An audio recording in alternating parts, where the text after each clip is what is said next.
అనుదిన బైబుల్ ద్వితీయోపదేశకాండం 19వ అధ్యాయం.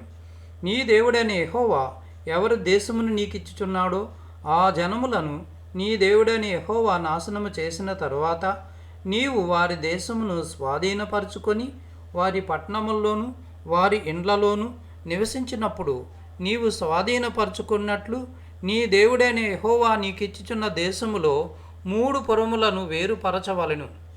ప్రతి నరహంతకుడు పారిపోవునట్లుగా నీవు త్రోవను ఏర్పరచుకొని నీవు స్వాధీనపరచుకున్నట్లు నీ దేవుడైన యెహోవా నీకిచ్చుచున్న దేశం యొక్క సరిహద్దులలోగా ఉన్న పురములను 3 భాగములు చేయవలెను.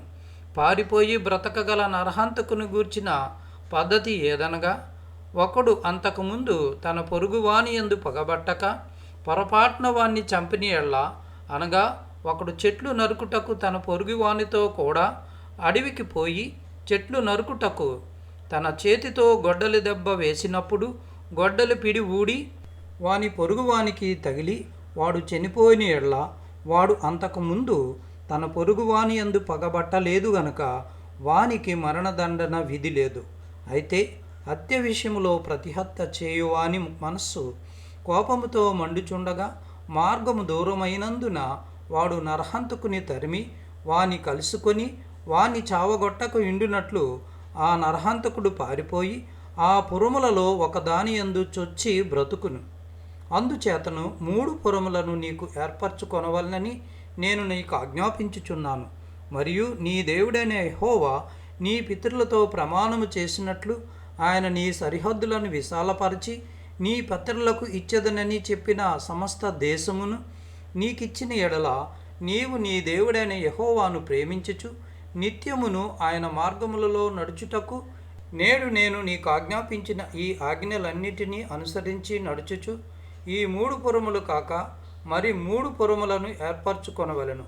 ప్రాణము తీసిన దోషము నీ మీద మోపబడకుండునట్లు నీ దేవుడైన యెహోవా నీకు స్వాస్థ్యముగా ఇచ్చుచున్న నీ దేశమున నిర్దోషి యొక్క ప్రాణము తీయకుండవలెను.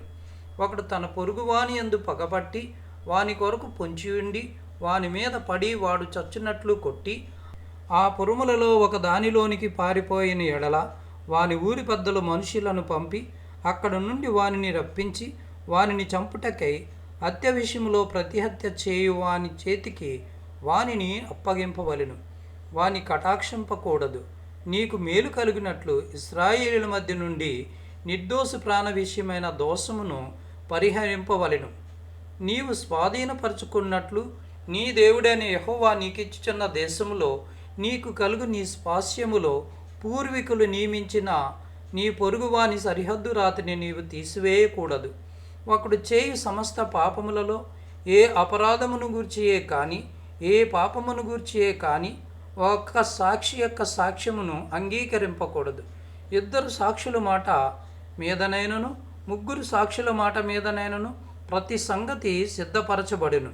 అన్యాయపు సాక్ష్యము ఒకని మీద చెప్పుటకు ఒకడు నిలవబడి నేరం మోపుటకై అబద్ధమాడిన ఎడల, ఆ వివాదము గల 2 మనుషులు యెహోవా సన్నిధిని, అనగా ఆ కాలములోనున్న యాజకుల ఎదుటను న్యాయాధిపతుల ఎదుటను నిలువవలెను. ఆ న్యాయాధిపతులు బాగుగా విమర్శించిన తరువాత వాని సాక్ష్యము అబద్ధ సాక్ష్యమై తన సహోదరుని మీద వాడు అబద్ధ సాక్ష్యము చెప్పిన సంగతి వెల్లడి అయిన ఎడల, వాడు తన సహోదరుని చేయి తలంచినట్లే వానికి చేయవలెను. అట్లు మీ మధ్య నుండి ఆ చెడుతనమును పరిహరించుదురు. మిగిలిన వారు విని భయపడి నీ దేశమున అట్టి దుష్కార్యము ఇకను చేయకుందురు. నీవు ఎవరినీ కటాక్షింపకూడదు. ప్రాణమునకు ప్రాణము, కంటికి కన్ను, పంటికి పళ్ళు, చేతికి చేయి, కాలికి కాలు మీకు విధి.